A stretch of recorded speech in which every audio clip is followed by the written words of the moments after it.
Ինչ աշխատանքներ է հարկավոր կատարել ու ինչպես արձագանքել բնական աղետների ժամանակ ռիսկային համարվող մարզի 9 համայնքներում 20 հոգուց բաղկացած արագ արձագանքման կամավորական թիմեր են կազմավորվել, որոնք մեկ տարվա ուսուցողական դասընթացներից հետո այսօր առաջին փորձնական զորավարժանքն իրականացրին։ Փորձնական սցենարն այսպիսին էր. Իբր Ազատային գյուղում երկրաշարժի հետևանքով շենք է փլվել, զուգահեռաբար նաև համայնքի սողանքային գոտին է ակտիվացել ու մեծ վնասներ է հասցնում համայնքին, արդյունքում կան տուժածներ։ Սկզբում աշխատում է Ազատանի արագ արձագանքման թիմը, ապա օգնության են հասնում հարևան համայնքներից Արափիից ու Բենյամինից։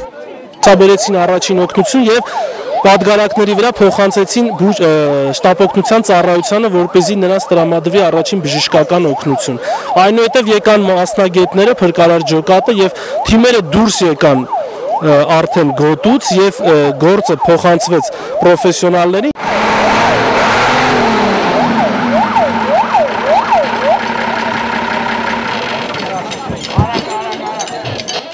Միաժամանակ թիմերի անդամները վրաններ են տեղադրում, դրանցում ստեղծում այն տարրական պայմանները, որոնք անհրաժեշտ են տուժածին առաջին օգնություն ցուցաբերելու համար։ Զորավարժանքի մասնակիցների կարծիքով ամենակարևորը նման դեպքերի ժամանակ արագ արձագանքումն է։ Դա մի քանի անգամ կկրճատի անցանկալի դեպքերի թիվը։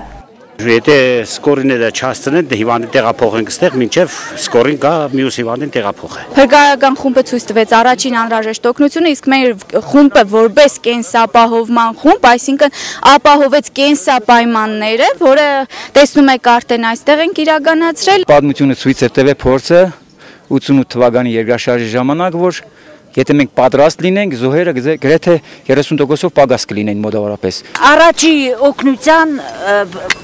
անշարժացման, տրանսպորտային անշարժացման պարագաներն է կյանքում յուրաքանչյուրի հետ կարող է պատահել այս իրավիճակը եւ կարողանան ճիշտ կազմակերպել առաջի օգնություն, քանի որ սրանից է կախված հետագա հիվանդի կյանքը։ Ընտրված 3 համայնքները մեր մարզում առավել խոցելիներն են, նշում է Շիրակի մարզի փրկարարական վարչության պետի տեղակալը։ Ըստ Կարեն Եղշատյանի ներկայումս առավել վտանգավոր է Արափիի սողանքային գոտին, որը առայժմ միայն պարբերաբար ուսումնասիրությունների է ենթարկվում։ Կան արդակարգ իրավիճակներ, որոնք կանխատեսել են, իսկ կան, որոնք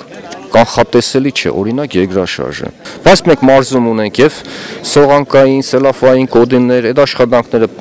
մեր մոտ կատարվում են։ Վերջում փորձնական զորավարժանքների ընթացքը ստուգելու եւ այն գնահատելու եկավ Հայաստանի Հանրապետության տարածքային կառավարման փոխնախարարը։ Վաչե Տերտերյանին հարցրինք, թե կառավարությունն ի վերջո երբ է փորձնականից գործնական քայլերի անցնելու, ասենք Արափիի հիմնախնդրի հարցում։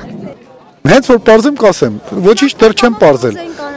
Նախնականով էլ չեմ կարող, եկել եմ որ պարզեմ, էլ ինչքանով ձևականը կատարվեց ամեն ինչը կամ իրականում օգուտ կա համայնքից, իրոք բնակիչներից, տիրապետում են գործիքներին թե չէ։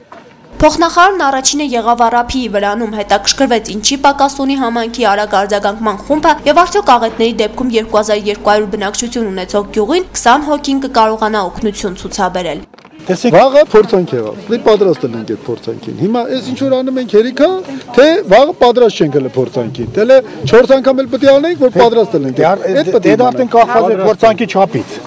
Թե ինչ չափի փորձանք։ Հերմինե Մկրտչյան, Գուրգեն Գինոսյան, Գալենյուս։